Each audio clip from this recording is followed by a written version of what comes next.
In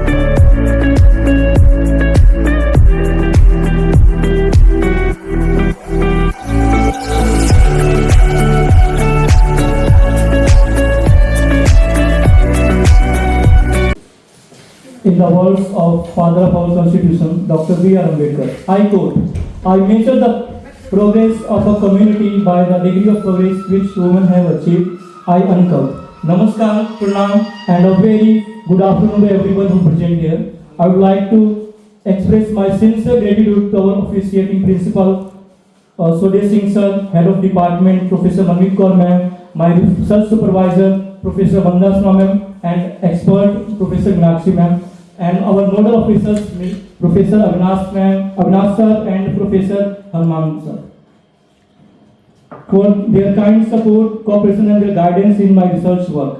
A very warm welcome to everyone who present here, my dear professors and my colleagues. My name is Pawan Gautam, and I am doing my PhD under guidance of Professor Vandana Sharma, and my research topic is representation of women in Indian Parliament, a study of Lok Sabha election from 2004 to 2024. And today I am here to present my research work regarding upgradation of JRF to SRF. Before I proceed further, I would like to share one interesting fact with all of you. If we go from the eastern corner of the world, Japan, to the western corner of the world, USA, from northern corner of the world, Russia, to southern corner of the world, Australia and New Zealand, we find a huge difference in their social, culture and economic background, their political structures, their geographical locations. But there is one common thing which we find common in all over the globe, and that is the underrepresentation of women in their legislative bodies and highest decision-making bodies. So I have chosen this topic to find out why women are not find enough space, enough voice in their assemblies, national assemblies or decision-making bodies.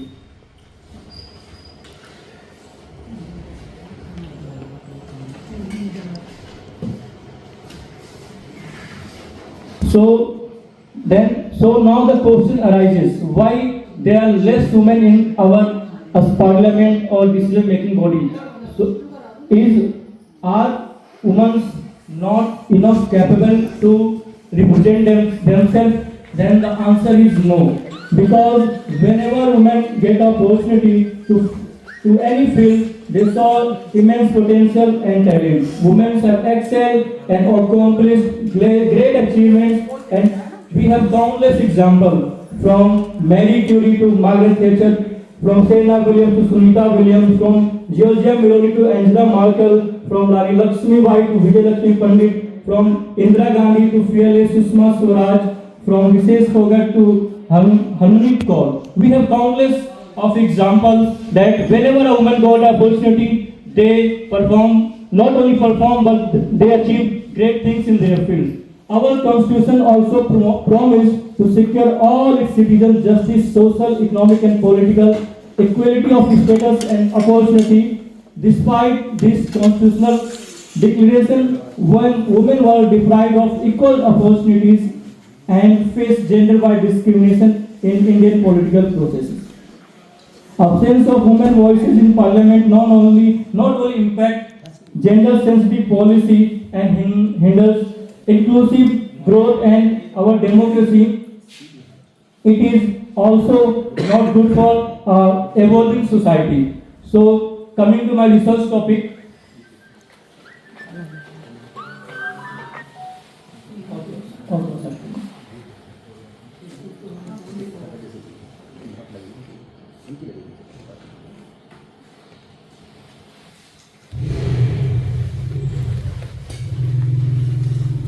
in my research work, I have published 2 research papers and 1 book chapter. I have also completed my thesis, chapter 1 of my thesis. So, in my first published research papers, I have, which title is "The Women's Reservation in Politics: a study of Gender Quota in India." In this research paper, I have studied the women reservation in pre-independence era, like in Government of India Act 1917.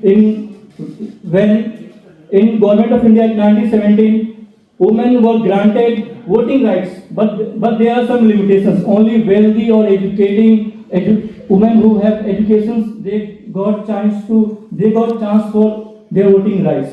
And when Government of India 1935 Act came, so women got few reservations in their federal assemblies and their provincial legislative assemblies.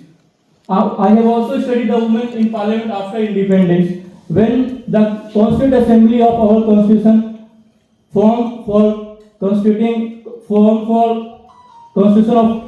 framing our Constitution. 15 women members were present there, and they raised their voices. They have raised the concern of women in British India, and also how a country which is going to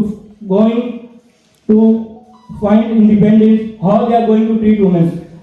In our Constituent Assembly, women's leaders rejected any kind of reservation, any kind of special provision, and they raised the quotas.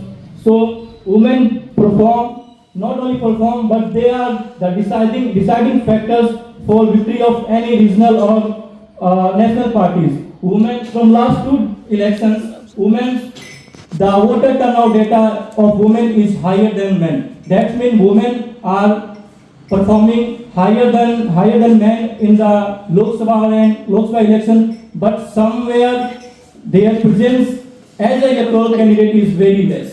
So, as a woman as an electoral candidate, total 8,360 electoral candidates were there, and the political parties gave only 800. That is approximately 9% of women who get tickets. Women are approximately 65% as a voters, but they only get opportunity as an electoral candidate. That is only 9.5%. That means when women are getting very less opportunity as a candidate, their chances to elect as a MP or a parliamentarian is also very low.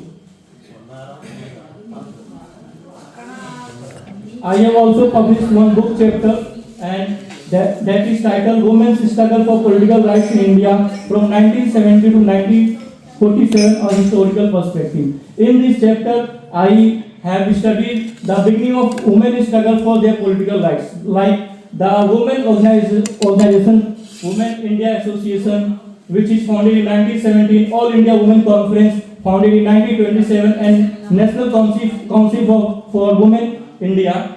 They launched various campaigns for voting rights in India, and that is before the independence. During the pre-independence era, summarise कर दो, अच्छा है काम, तो बहुत बढ़िया काम है, समराइज कर दो बस. So in my research work, I have completed one chapter, and I found that women are not only actively participating in political process, but they are ready to lead and raise their voices, the concern of women, and to participate in economic and social growth of this nation. But not only government, but political parties need to play crucial role, and they have to give more opportunity, more chances, and political and training awareness regarding women, so that they can perform in the political space. Thank you so much.